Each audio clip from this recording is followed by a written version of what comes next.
The holidays are here, and we all want to enjoy the festivities to the fullest, right?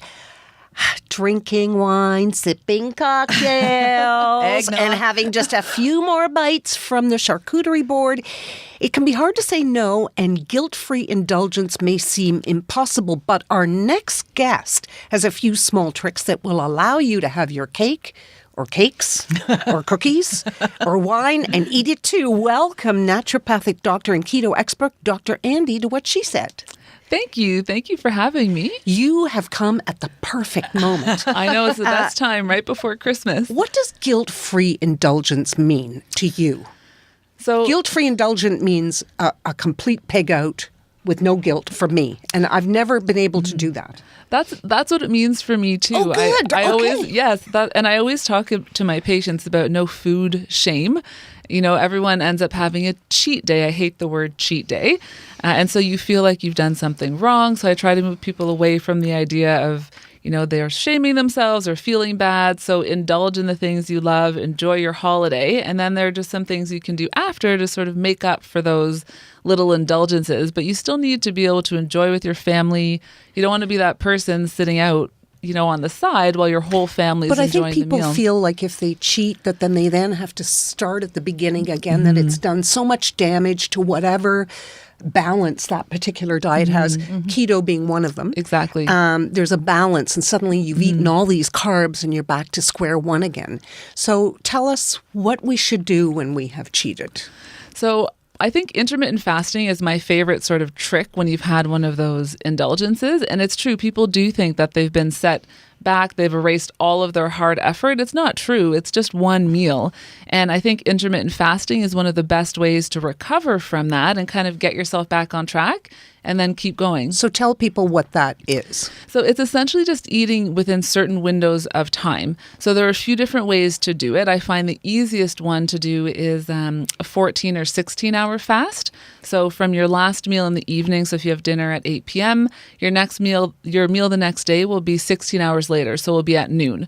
And so it sounds harder than it is. We're in this society where we're told breakfast is the most important meal of the day. You have to eat every 3 hours. There are a lot of misconceptions that we need to overcome to be able to embrace some of what the research is actually showing is beneficial for us.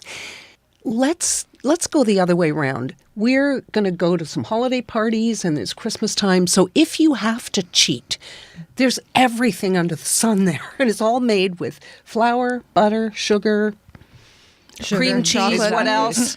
Let's grade them from least bad to the worst. To worst. So I What's know the best cheat? Yes. So I would say if you can find things, the ones that are lower in carb are always the best cheat. So the higher fat ones are better, but they're all going to have sugar and things like that in it. So, but if you can kind of gear yourself, maybe like a gelato or in berries and things like that, although that doesn't sound quite as unhealthy. But usually I tell people, because it's hard to find a dessert that's not going to have those things in it. It's really difficult to grade one is better than the other. You know, dark chocolate is a good one. If we want a healthy cheat, that's a good one. So things with dark chocolate or maybe a flourless chocolate cake, something like that is a good option. But really at the end of the day, I tell people to enjoy, you know, on Thanksgiving, I eat apple pie for breakfast. It's just one of those things to enjoy. With intermittent fasting, I've heard that 16 hours is what you said. So you're basically eating in your 8-hour window. Right. Now, can you pretty much eat anything in that 8-hour window and still see some benefits? Like, could you guide your holiday period over, well, I'm going to this party that night, I'm going to shift my 8-hour period that eating to include that party? Yes. So that theoretically, yes, that's what intermittent fasting is all about. Within that 8-hour window, they say, you know, theoretically, you don't have to make those dietary changes, which is why it's one of the best things to do when you do indulge. So, and I'll often have people extend the fast. If you do have a really big holiday dinner, I have them bump it to maybe 18 hours, 20 hours, which again sounds very daunting, but not as hard once you really get into it. But then once we finish the holiday period, then I encourage people to go back to making healthy food choices because what you eat is obviously equally as important. But yes, you can still you'll still get all the benefits of fasting within that 16-hour period, even if you don't change what you're eating in that 8-hour feeding time. Now, one of the things that's daunting for people, too, is going to parties and getting together, and you're offered a drink. And alcohol does have a lot of carbs. Right. So what are your least bad choices for cocktails?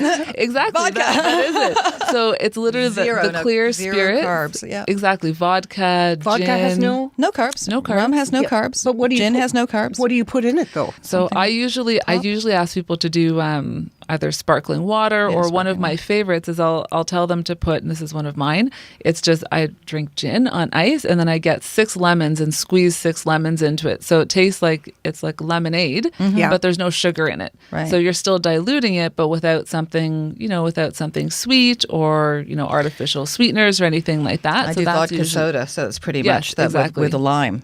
That's perfect. But things yeah. like wine and... So wine you can still have as well. Again, they're not as high in sugar as we think. It might be about 5 grams of sugar in a glass. So I encourage the lower carbohydrate drinks. So, lighter white wines, things like that, sparkling wine. What about beer? So beer is pretty high. That's a pretty high carbohydrate cocktail. So if you know you're going to be having a few drinks in an evening, I would just stick to something different, maybe a glass of wine and then move to a clear spirit. I'd probably avoid the beer if possible if you know that you're also going to be indulging in meals that maybe aren't quite in line with the healthy diets we're normally following. But again, if you do end up having a beer or something like that, then that's where the intermittent fasting it really will help you in that 16-hour period afterwards. So I'm thinking about Christmas dinner. So here we have stuffing, mashed potatoes, all this stuff, and then dessert, which could be a myriad of things. All those calories. I mean, intermittent fasting, It is. and then you get on the scale and you're 3 pounds up. Then what? It's the intermittent fasting that will sort of help to turn that around, because essentially what it will do is within a 12-hour period of not eating, because when we're eating at extended periods of time, now we're getting our insulin spike and we're throwing off our hunger and satiety hormones. Once you hit 12 hours, that's where we start to see our insulin dropping. That's where your body actually starts to burn fat. As you extend it to 14 and 16 hours, that's where we start to see even greater benefit. And then at the 18-hour mark, we're seeing an improvement in insulin sensitivity. So that's really the best way. We're they call it biohacking is what they call it. So you're kind of sort of hacking into your body's, metabolism and enhancing how your body is functioning to make up for some of those choices and allowing your body to burn some of that fat that you've put on those larger meals. And I'm assuming exercise and water also help. Yes, definitely. All those things. Drink as much water as you can. Take walks. If you know you're having a big meal, try and exercise that earlier in the day that morning, or you can do fasted workouts the next day. So all of those things will play a role as well. So a fasted workout is what it sounds like. It's like you Exactly. work out and you haven't eaten. And you yet. haven't eaten. And I may get dizzy. So I encourage starting the fasting first before you start doing a fasted workout. But once your body learns how to use fat for fuel is essentially what you're doing. So you'll often see a bit of a decline in performance as your body adjusts to how to do that. And then you see that transition, and it's actually a greater source of fuel than sugar for your workout. So people actually get greater benefit. You maintain and build muscle mass a little bit better, greater endurance. How can people get in touch with you if they want to know more? So you can find me online. My website is Dr. Andy with an I, nd.com, or on Instagram at Dr. Andy ND. Could people get a hold of you and get a personalized plan? Absolutely. Oh, wouldn't that be great? I think that's what we all need. It's eat this tomato at 10:30. Right. Yeah. It's It's when the structure. you have to figure it out and you're hungry. Yes. It's when you're kind of left on your own to figure it out and you're not entirely sure what to pick. So it's Yeah. just sort of giving people sort of more You ready? customized plans. You ready? I'm ready to go. Let me know. I'll let help you. you. Shall we start January 1st? Well, I'm going on holiday to Jamaica can we start January 9th? All right. The 9th. You can start the fasting in Jamaica. That's what you can do. Thank you so much for joining us today. problem. We'll talk to you soon. What she said.